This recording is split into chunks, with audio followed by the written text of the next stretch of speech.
We wake up in the morning. The first thing many of us do is look for the smartphone. Who liked my post while I was asleep? Any nice emails? What have I missed? We may check the weather, the news headline, or the sports section. As we engage and socialize online, we create data. That we woke up.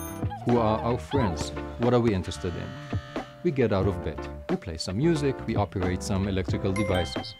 Finally, we are on our way to the university or to work. We use travel cards for the bus or subway. Perhaps we took a ride on an electric scooter or used Waze. We carry the device mistakenly called a smartphone, but in fact, it is a personally tracking device.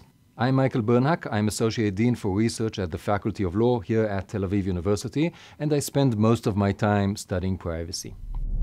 Managing a crisis raises numerous issues, with privacy being a prominent one. With the COVID-19 pandemic, we have realized that privacy itself is in crisis. Every step we make during the day creates data. Data is a byproduct of using digital systems.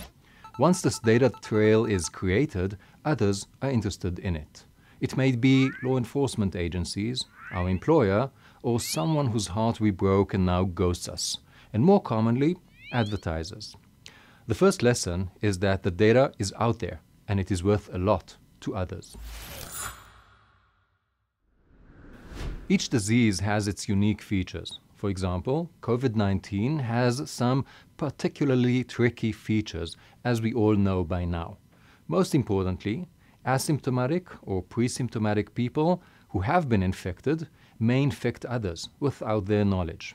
This is how the virus spreads. Once the authorities, usually the Ministry of Health, learns that a person tested positive, there's an acute need to locate, and do so fast, whomever the sick person was in close enough proximity. These are the contacts, and they should immediately be self-isolated so that they do not infect others. This is one of the most important tools in stopping the virus. But how do we locate those contacts? One way is to conduct an epidemiological inquiry.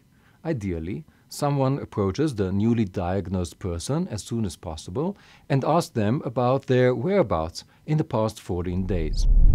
Can you recollect where have you been and whom have you met, let's say 10 days ago at 2 p.m.? This is one challenge. Many people do not remember every detail. Even if they do, what was the name of that nice stranger who sat next to me on the bus? So we need a better way to track contacts. Here's where technology enters. Remember that personally tracking device we carry with us all the time? Well, finally, it may have a really good use. Location data is collected as we use the smartphone. Smartphones also have sensors and can communicate with other devices, such as Wi-Fi networks and other smartphones. These features are the basis of contact tracing technologies. There are numerous kinds today of such technologies, some based on GPS geolocation, which tracks our whereabouts. Others are based on Bluetooth signals exchanged between devices.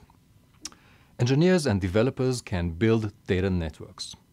With this technology, we can find out where a COVID-19 positive person has been in the past 2 weeks and who was in her proximity, including the nice guy from the bus. The technological design matters. The contact tracing technologies should be as accurate as possible. We do not want to mistakenly identify people as contacts. They will have to be isolated in vain. We surely do not want to miss contacts that are more than likely to have been infected.